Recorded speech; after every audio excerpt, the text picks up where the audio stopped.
por escrito. Por escrito. Radio Anáhuac 1670 AM. Eleva tus sentidos, estamos en Por Escrito, un programa más. Bienvenidos, el día de hoy nos acompaña. ¿Qué tal? Siempre muy bienvenidos. Mi nombre es Cecilia Durán Mena. Como siempre, los saluda con muchísimo gusto Raúl Sanz. Qué bueno que está con nosotros. Un servidor, Juan Carlos Padilla, nuestras redes sociales. Por supuesto, ya saben que nos pueden seguir en todas las plataformas y aplicaciones disponibles. Estamos en Facebook, Revista Por Escrito, Twitter, @Por Escrito, Instagram, @Revista Por Escrito, en Spotify, nos puede seguir también en Por Escrito. Vaya, en un sinnúmero de plataformas y recuerden que nos pueden escuchar a través de Radio Anáhuac 1670 de AM y estamos también con un episodio o una transmisión cada miércoles a las 9 de la noche a través de Código Libre para que nos sigan, por favor. Queridos radioescuchas, Ceci y Raúl, si fueran un personaje de tira cómica, ¿quién les gustaría ser? Vamos a nuestros pretextos literarios. Pretextos literarios. Ya en nuestros pretextos literarios, mi querida Ceci, ¿qué Creo personaje que sería te gustaría Mafalda. interpretar?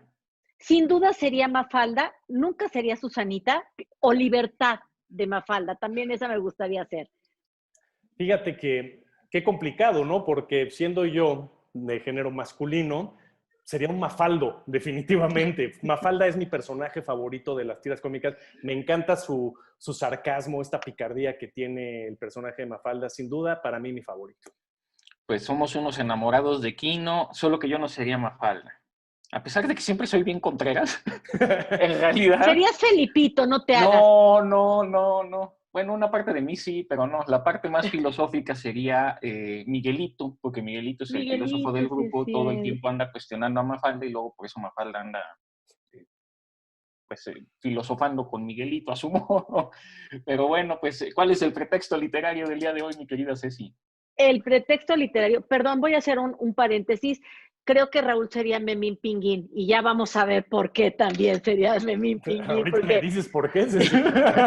por travieso, precisamente, por ocurrente, por la chispa. Y es que hoy vamos a hablar de las historietas y de las tiras cómicas en América Latina, porque América Latina tiene una gran tradición y existen razones muy concretas para acomodar a la tira cómica dentro de la literatura. Ha habido como una especie de codería, de mezquindad para darle ese lugar a la tira cómica o a la historieta o al cómic, como ya veremos que también se le llama adecuadamente, porque la verdad es que reflejan un universo fantástico, a veces dicotómico, entre lo bueno y lo malo, pero también en medio se entremezclan un montón de crítica política, de mensajes mimetizados, en fin, nos dan una cosmogonía entre lo bueno, lo malo, lo bello, lo grotesco, y todos esos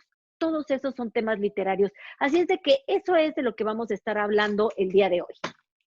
Afortunadamente a mí mi mamá no me pegaba con una tabla, con un clavo, sí, a pesar de las travesuras, pero creo que Memín Pinguín también es uno de esos personajes icónicos, entrañables, sobre todo aquí en México, ¿no? Claro que cruzó fronteras, pero yo sí recuerdo perfectamente mis papás comprando cada uno de los tirajes de Memín Pinguín. Me acuerdo que teníamos ya la colección, hacia el bonchezote. ¡Qué padre!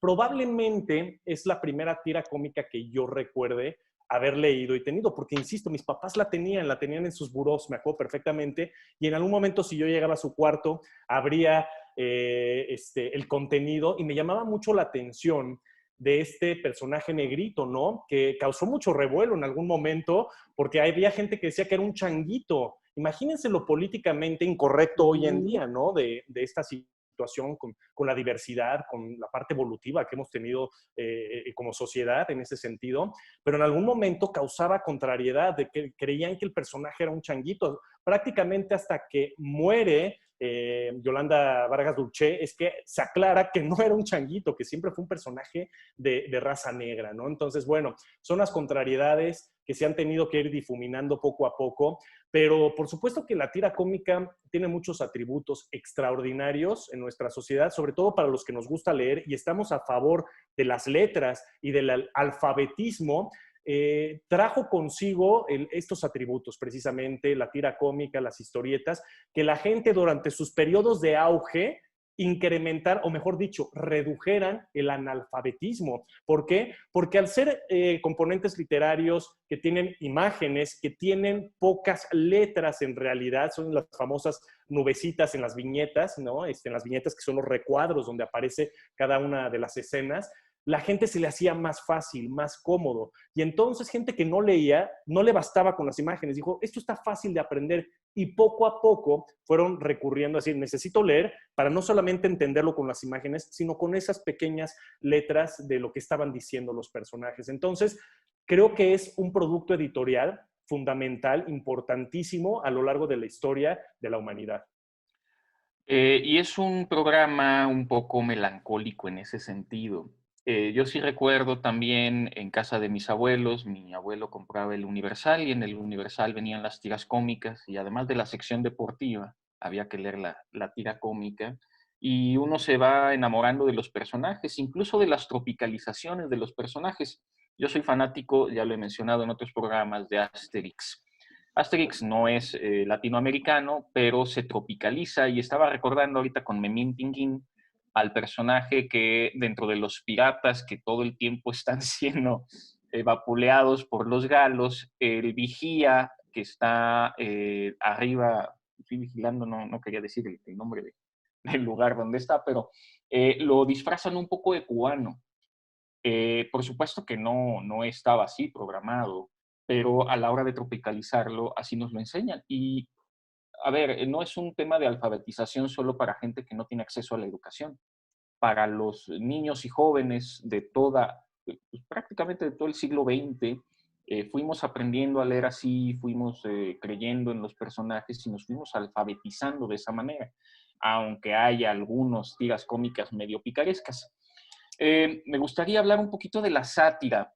La sátira, aunque ya existía en la antigüedad, fue el género literario favorito de los romanos.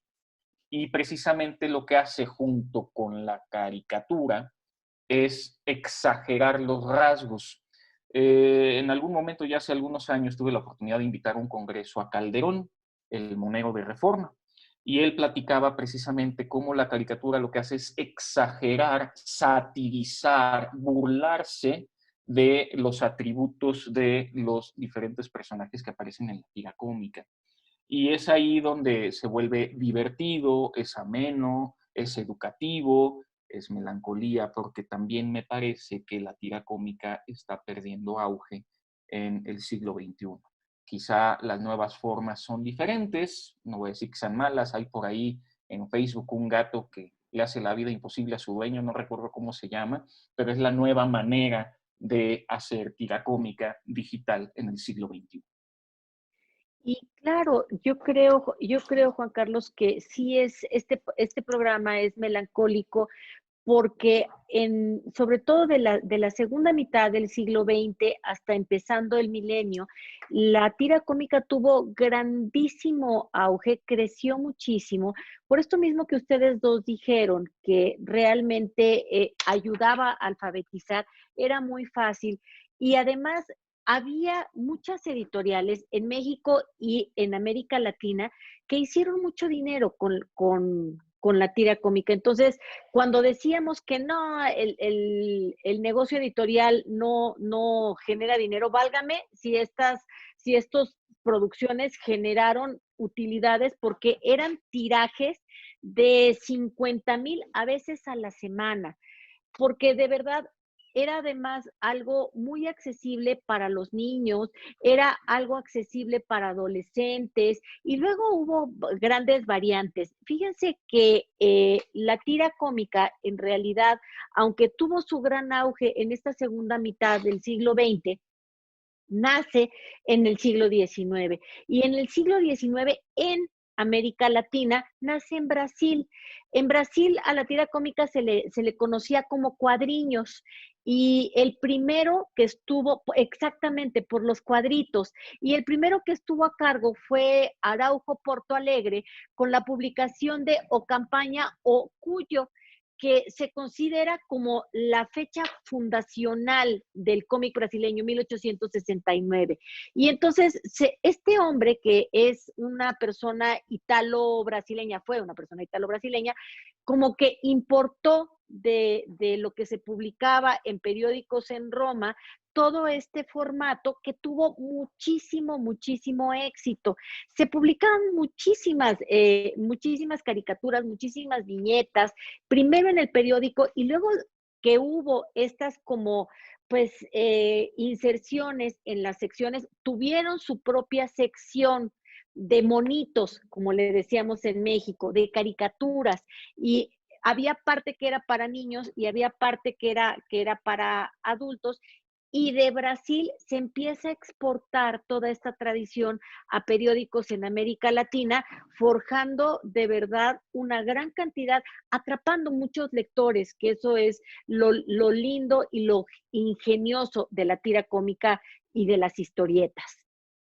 Sí, brevemente, ¿no? Antes de que se nos acabe el tiempo para este primer bloque, algo curioso, algo que hace tan tradicional la tira cómica, las historietas, no solo de México, sino de todo Latinoamérica, es como habitualmente nosotros de México adoptamos las tradiciones, costumbres y culturas de los norteamericanos, de Estados Unidos, y de ahí va permeando poco a poco al resto del continente. Sin embargo, a diferencia del origen de los cómics estadounidenses, en el que hay superhéroes particularmente, claro, hay otros géneros y contenidos, pero particularmente ese tipo de contenidos, de pronto en México eso no lo copiamos como tal, sino hablamos más de lo que Ceci mencionaba al principio, de las dicotomías, de lo habitual, de personajes tradicionales, del barrio, de la sátira que nos contaba Juan Carlos, de términos infantiles. Vaya, hay un chorro de contenidos que marcan más el estilo latinoamericano, que se contrapone un poco al norteamericano. Pero bueno, podemos platicar de eso más adelante.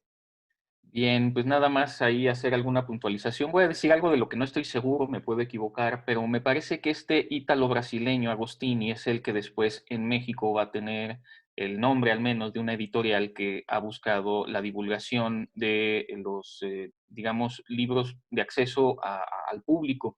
Y es relevante y es interesante que haya comenzado en Brasil. Es de hecho sorpresivo por lo que comenta también Raúl. Y el otro detalle es, yo a lo mejor me odian un poco por lo que voy a decir, yo soy un poco enemigo de Disney, sobre todo ahora que compró Marvel, Fox y una serie de empresas, porque está monopolizando mucho a este héroe. Si nosotros preguntamos por superhéroes, nos van a decir los superhéroes pues, más comerciales. Y es una pena porque, como vamos a descubrir el día de hoy, hay muchos héroes, superhéroes, incluso antihéroes o sátiras bien curiosas como en Cuba precisamente, sobre este tipo de personajes. Ojalá podamos rescatar la tira cómica. Iba a mencionar también es un programa melancólico porque el año pasado, no necesariamente por el tema que nos tiene encerrados, pero fallecieron, bueno, por un lado Albert Uderzo, el creador, el caricaturista de Asterix, y también el querido Quino, al que tanto queremos porque nos dejó una tira cómica que no pierde vigencia y que puede seguir siendo leída de aquí a que ya no estemos todos los que estamos en el programa. Pero bueno, vamos a nuestra siguiente sección y continuamos con el programa. Autor desconocido. Pues en esta sección de lo desconocido les voy a platicar la provocadora historia de la palabra cómic. Y es que miren, hay cierta concepción errónea de que cómic es una adaptación de la palabra en inglés y que en esa condición deberíamos de buscar algún vocablo en español para podernos referir a lo que es el cómic. Sin embargo, la palabra viene de una etimología latina que es la palabra comos, que significa divertido, gracioso, en fin, cómico. Es cierto que además de que cómic puede ser una palabra que ya está aceptada por la RAE, de hecho hasta tiene tilde, etcétera, se acuñaron otras relaciones con palabras como cartoon, que tampoco viene del inglés, ¿qué creen? Sino que viene del italiano, cartone, cartón, es decir, y que esconde en su definición una interesante historia a propósito del destino y de la misión que tienen este tipo de publicaciones. Bueno, pues la palabra cómic, por un lado, se refiere a los dibujos preliminares que eran realizados precisamente en cartón, en tamaño real, a partir de los cuales se hacían los cortes para los vitrales de las catedrales, pero además se vincula con una actividad mucho más representativa que es política y subversiva. Y ahí arrancamos, y ahí empezamos un camino de desarrollo y de transformación. Las primeras tiras cómicas occidentales que sirvieron como inspiración y base para fundamentar la historia del formato, se remontan entonces no a Brasil, como habíamos dicho en la primera sección, sino a la Italia del siglo XVII, cuando las personas dibujaban estas caricaturas críticas, generalmente atacando alguna facción política, y que venían en los costados de las cajas de cartón como una especie de protesta subterránea y una expresión del pensamiento. Es cierto que es bastante difícil establecer con exactitud el origen de la palabra cómic o del formato cómic como tal, ya que pues esto viene, o sea, estos dibujitos vienen desde la época de las cavernas. En la actualidad, o mejor dicho, en la conciencia de lo popular de nuestros días, hay muchos cómics que están asociados con el entretenimiento en un formato sencillo, infantil, poco profundo. Sin embargo, en su esencia, siempre han sido provocadores, a veces groseros, y orientados hacia las capas bajas de la sociedad. Y por ahí empezó la construcción de cierto conocimiento, de ciertas intenciones políticas, de impactos culturales, igual que casi todas las artes. Así pues, las interpretaciones, las derivaciones, las alteraciones, las adulteraciones del concepto original han creado un sinfín de representaciones, lo mismo mediocres que gloriosas. Conversaciones.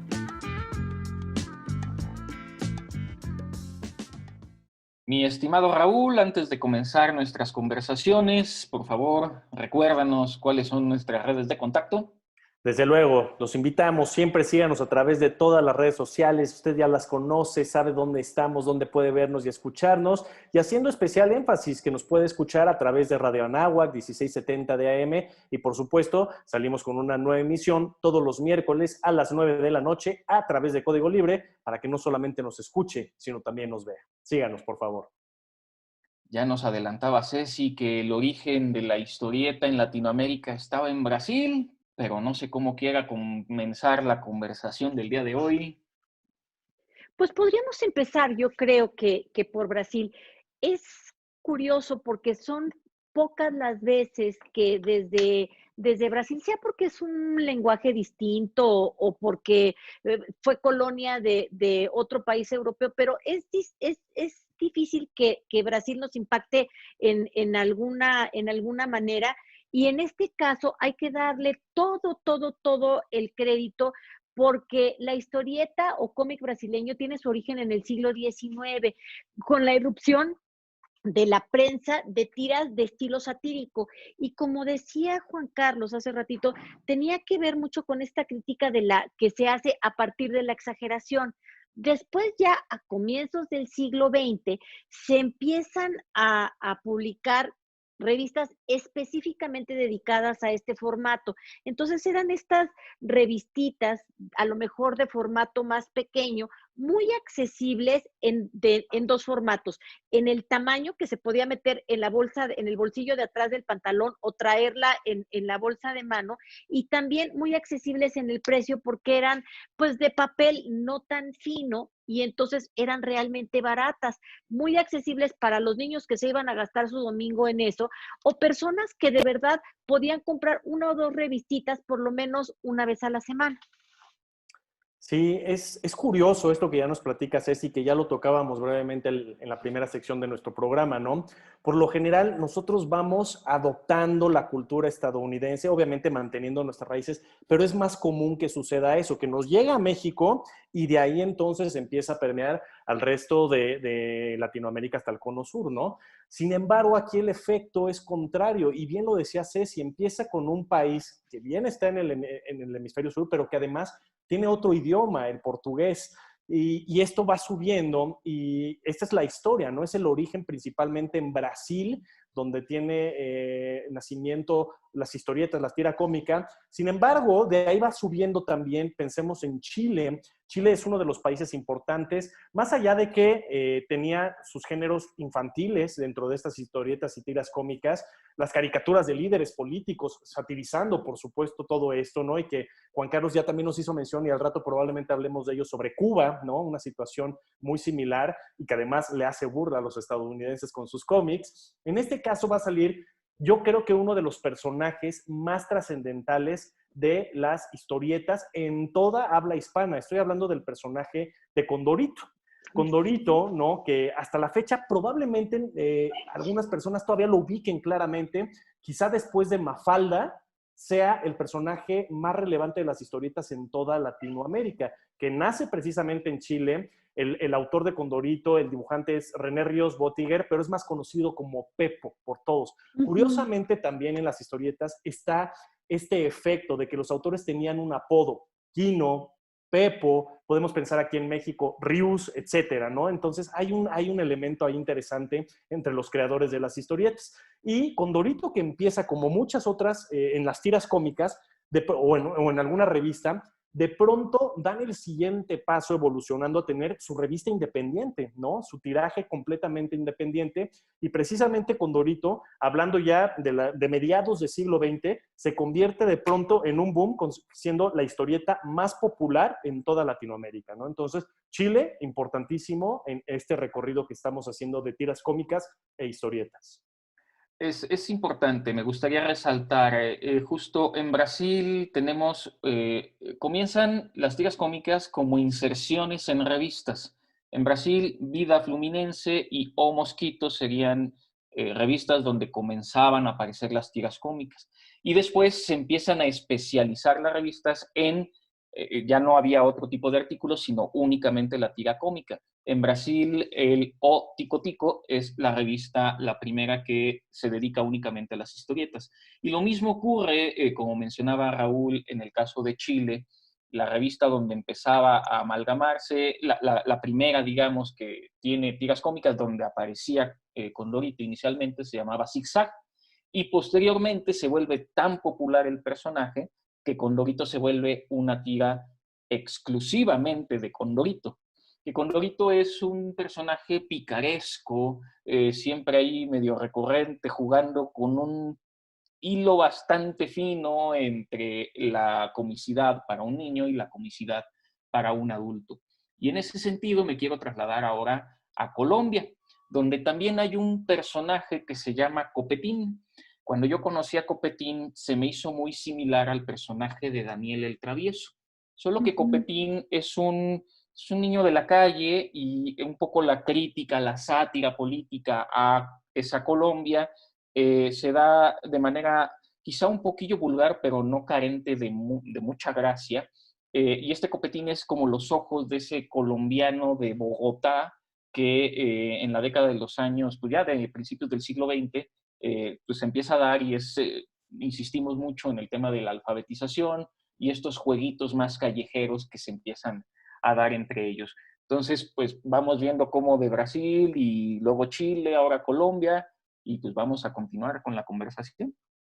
Y nos vamos a las Antillas, que justamente en Cuba, Cuba pasa algo muy simpático de lo que tú ya hablabas. Se toma esta como especie de vulgarización, sin embargo, vulgar quiere decir como de lo cotidiano, de lo que sucede en las calles, etcétera, y se empieza a entramar con la cuestión política. ¿Qué sucede? Sucede que empieza un personaje que se llama el curioso cubano como una expresión política a raíz de la intervención norteamericana en Cuba.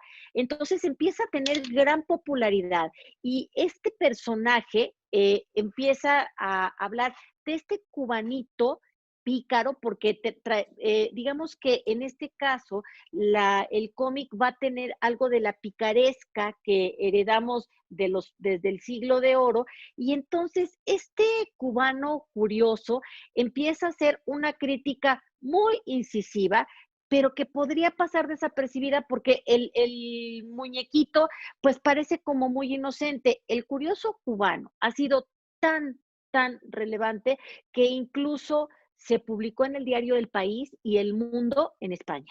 Entonces, o sea, brincó el charco, como lo decimos vulgarmente, y ha sido una manera de trascendencia porque los cubanos han tenido gran dificultad para hacerse escuchar en poesía, en prosa, etcétera. Sin embargo, con sus monitos han tenido mucho éxito.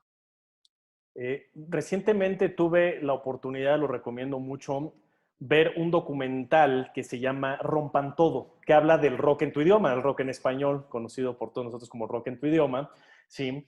Que tiene este factor importante, ¿no? Hay muy buen rock en cualquiera de los países latinoamericanos al que nosotros nos refiramos, pero cualquiera de estos artistas o de estos grupos o estas bandas, si realmente querían trascender, querían dar el brinco para evolucionar y darse a conocer a todo el mundo, siempre querían llegar a México, porque México era el trampolín, ¿no? Esto ha ocurrido históricamente en muchos géneros musicales. Lo digo porque lo acabo de ver recientemente y me gusta mucho el rock en español.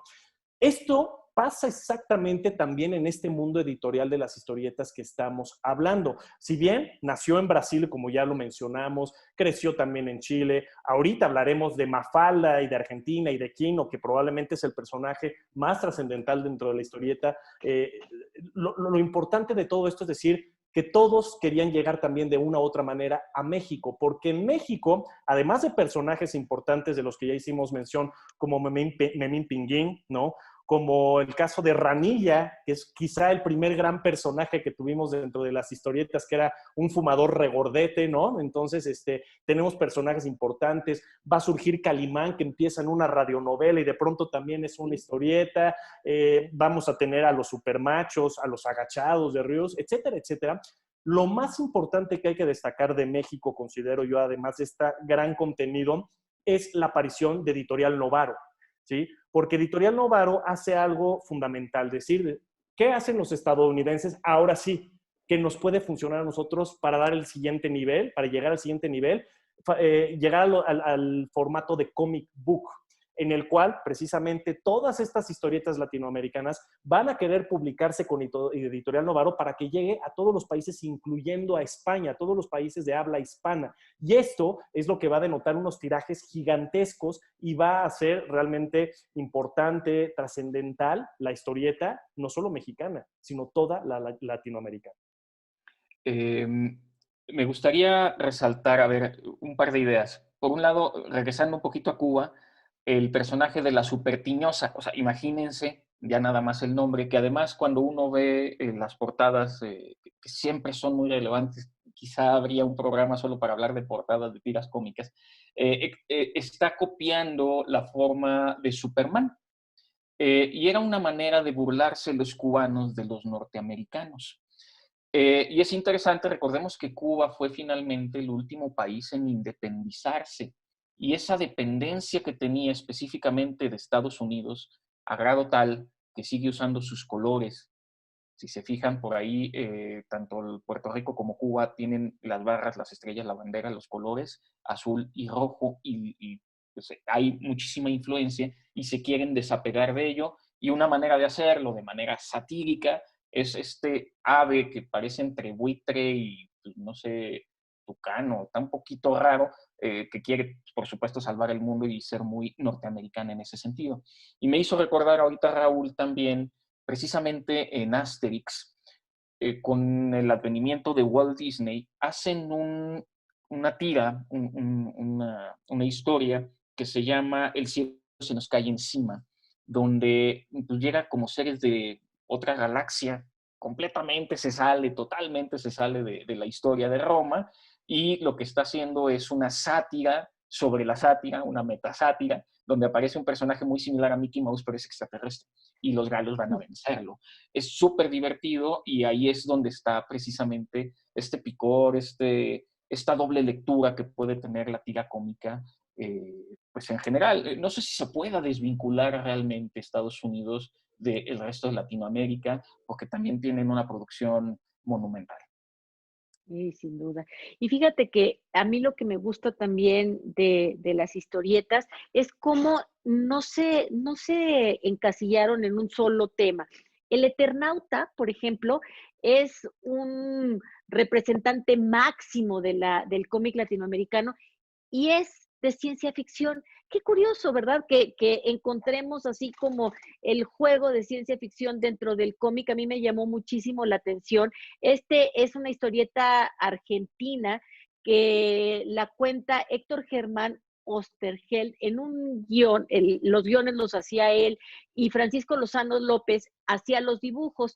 Inicialmente empezaron como inician todas las tiras cómicas, como un suplemento en el periódico y tuvo tantísimo éxito y llamó tanto la atención que entonces empezaron a publicar estas revistitas y entonces, ¿qué era lo que ellos narraban? Narraban el personaje del Eternauta que se llamaba Juan Salvo, o sea, ya saben, tenía como su doble identidad, y entonces narraban una invasión alienígena que sufrió la ciudad de Buenos Aires, imagínense, en 1957, eso era el futuro para ellos, ahorita ya eso ay, ya uno no sabe ni qué decir, ¿no? Y es toda una oda a la ciencia ficción latinoamericana en general. Era la visión que teníamos de cómo podía ser, o que tuvieron aquellos, cómo podía ser el futuro y sobre todo cómo íbamos a combatir a los extraterrestres, porque siempre era que la vida que venía de otros planetas atacaba al planeta y cómo lo íbamos a defender y cómo se iba a viajar a través del tiempo, eso te debe de encantar a ti, Juan Carlos, y cómo se iba a convertir en el gran legado de la humanidad. Un pequeño paréntesis precisamente de Eternauta, si producción nos puede ayudar, porque había un rumor de que se iba a hacer serie de Netflix precisamente de esta historia animada. Valdría la pena revisarlo, porque no sé si fue un fake o si es una realidad que lo iban a aterrizar. Es que todo esto da pie precisamente para hablar de lo siguiente, ¿no? Cómo los contenidos literarios, y en este caso literarios gráficos también, siempre van a ser, y esta es mi opinión personal, pero estoy convencido de ello, van a ser la base para cualquier otro uso transmediático, ¿sí? ¿A qué me refiero? Que en este caso, así como tenemos libros que luego se convierten en guiones para películas o para series de televisión, las historietas también han dado pie para lo mismo, ¿no? Lo platicaba yo hace rato, cómo conviven en este efecto de transmedia Calimán, ¿no? Que era una radionovela, pero de pronto se volvió un exitazo también dentro de las historietas, este personaje que era brillantísimo, ¿no? Descendiente de la diosa Kali, que era disciplinado, inteligente, estudiado, junto con el niño Solín, Guapo. ¿no? Exactamente, y hasta la voz, ¿se acuerdan de Calimán? ¿No?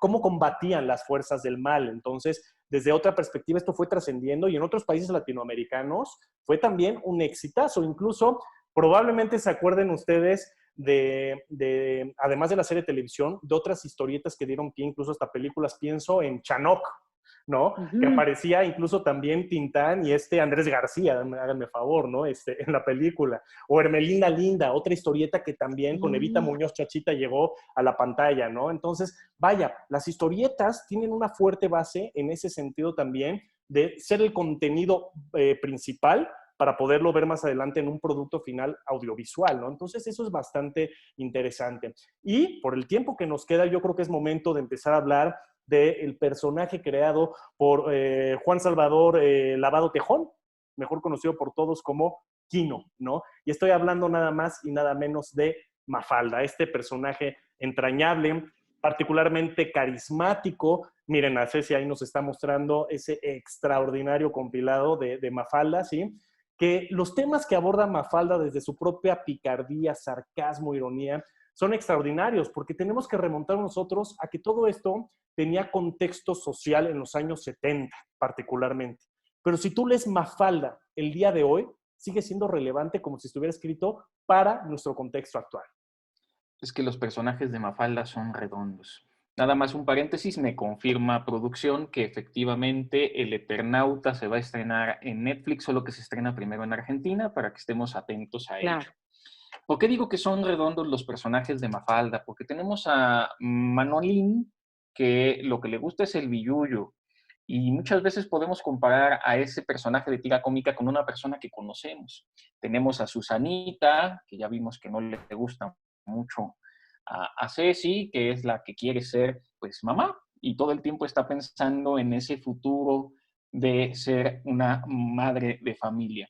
Tenemos a Felipín, que es un soñador, ingenuo, idealista, que todo el tiempo quiere jugar. Tenemos a Miguelito, mi personaje favorito, que todo el tiempo se está interrogando las cosas. Y Mafalda, que es muy crítica de la realidad que le rodea, que además tiene una mascota muy interesante, que si no mal recuerdo se llama Casiopea, la tortuga, de la que se burla luego cuando Lechuguín. la saca. Lechuguín. Ajá, Ya estoy Casiopea confundiendo, ya estoy, es de Momo. es de Momo, ya Ajá. estoy confundiendo a las tortugas. Un día vamos a hacer a la tortuga como pretexto literario, porque está la Vetusta Morla también. Pero creo que ahí está, y la que me gusta mucho, y le voy a ganar a Ceci el comentario, es Libertad. Libertad es un personaje que encuentra, no tardíamente, pero sí como a la mitad de la creación de Kino. Es un pequeño personaje, muy pequeñito, porque la Libertad es pequeñita y la consigue o encuentra la amistad en la playa. Me parece que es como en el cuarto volumen de Mafalda, y es un personaje súper interesante que apela a una libertad pequeñita que ella representa. Y además, yo creo que uno de los grandes aciertos que tiene Kino es que no solamente dibuja a los personajes, sino que dibuja esa Buenos Aires en donde nosotros nos podemos sentir muy identificados. Dibuja el Peugeot del papá de Mafalda, que es el primer coche, y bueno, para ella era así como magnífico tener un coche. Pensar también en el graffiti que de repente se va viendo, como de repente Mafalda o Felipito o Manolito van caminando por esas calles de Buenos Aires y cómo van pensando, y sobre todo el mundo de los niños, porque los que estuvieron, los personajes a los que se refirieron son personajes infantiles, pero también está el papá de Mafalda, está la mamá de Mafalda, y de repente uno se pone a ver cómo estos niños ponen en juego a los adultos y los retan, que es justamente el juego al que nos invita Aquino, este juego de reflexión que nos están planteando estos personajes aparentemente infantiles.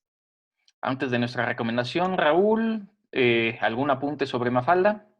No, mira, para mí lo que ya mencioné, Mafalda es extraordinario, jamás va a pasar de moda, lo digo así de confiado, jamás va a pasar de moda. Cualquier generación nueva que se atreva a leer a Mafalda la va a disfrutar enormemente y tiene su picorcito, tiene esta sátira que a mí me encanta, la ironía, entonces el sarcasmo yo creo que siempre va a ser muy valioso en nuestra sociedad. Lean siempre a Mafalda.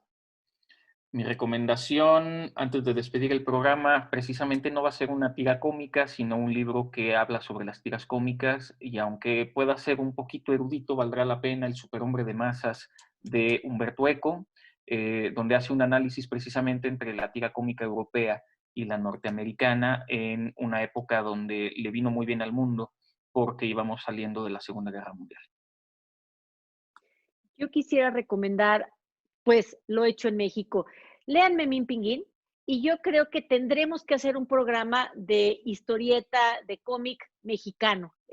Pero leamos a Memín Pinguín, que verdaderamente, si se quieren reír, si la quieren pasar bien, elijan Memín Pinguín. Despedimos el programa, Ceci. Muchísimas gracias por acompañarnos.